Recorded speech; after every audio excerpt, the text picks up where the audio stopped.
Cześć ocalali. Chciałbym Was dziś zapytać, jak bardzo Wy, gracze, przywiązujecie się do postaci, do bohaterów w State of Survival. To jest być może bardzo dziwne pytanie, wszak to tylko gra, kilka milionów fikcyjnych pikseli i nic więcej. Jedną komendą można zmienić tych bohaterów albo po prostu ich unicestwić. Więc skąd to pytanie? Otóż jak pewnie zdążyliście już zauważyć w mailu od Medi, albo jeżeli nie śledzicie komunikacji z naszym community managerem, to może powiedziano Wam na Discordzie lub gracze ekscytowali się nowinką na czacie sojuszu. W 20. generacji bohaterów State of Survival otrzymamy Shopa.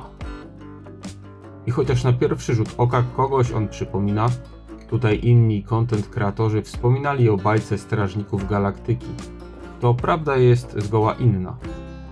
I 20. generacja bohaterów w grze nie będzie generacją bohaterów rezonowanych, jak na pierwszy rzut oka się wydawało.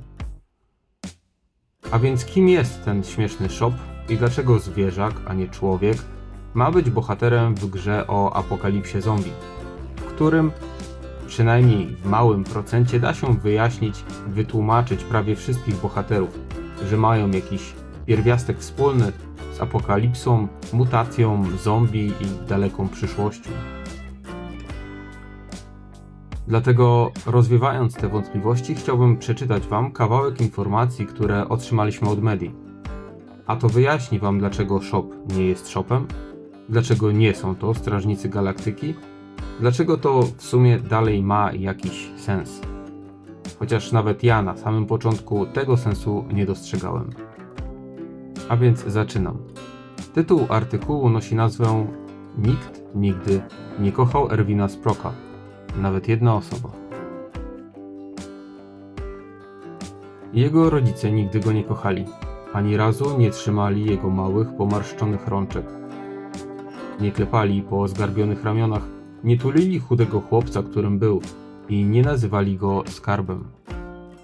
Podobnie jak opiekunowie w sierocińcu. Nigdy osobiście nie podali mu talerza z kleikiem, nie osuszyli materaca przemoczonego przez innych, ani nie przedstawili go żadnej rodzinie tęskniącej za uczuciem. A Erwin uważał, że to wszystko przez jego karłowatość. Być może jego wygląd po prostu nie zasługiwał na miłość. Ale wszyscy uwielbiali Boomtaila, gwiazdę dziecięcego parku rozrywki.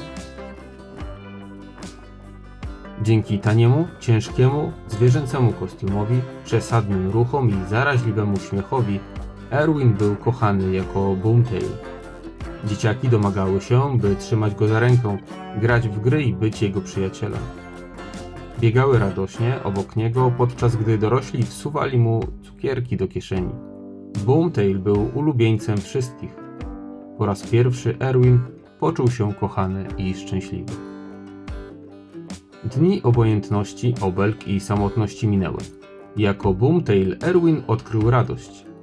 Każdej nocy w snach wyczekiwał nowego dnia, wiedząc, że w chwili otwarcia parku rozrywki dzieci przybiegną do niego, śmiejąc się i krzycząc, gotowe dać mu wielkiego uścisku. Ale pewnego dnia Erwin nie otrzymał miłości, na którą czekał jako Boomtail. Wszystko zmieniło się tamtego dnia. Miłość i śmiech zniknęły, zastąpione przez horror, ból, koszmary i samotność, której najbardziej się obawiał. Brzydkie, pochylone zombie rozrywały życie, które zbudował. Nagle biedny Erwin został z niczym, tylko sobą, raz jeszcze. Ale Erwin nigdy się nie poddał. Boomtail stał się zwiastunem szczęścia i przywrócił radość w życiu Erwina. Jego wierny, leśny przyjaciel jest teraz zaciekłym zabójcą zombie. Wytępić zombie przywróci światu śmiech, sprawi, że płaczące dzieci znów się uśmiechną i rozpali na nowo świętowanie w leśnym parku rozrywki. Ostatecznie odwzajemni całą miłość Erwinowi, dziecku, które bało się samotności. W ten sposób dowiadujemy się, że Shop nie jest Shopem, tylko dzieciakiem, pewnie młodszym od Medi, który jest po prostu przebrany za Shopa. Teraz to wszystko jakoś łatwiej znieść i zaakceptować, prawda? A więc już niedługo powitajmy nowego bohatera 20. generacji gry.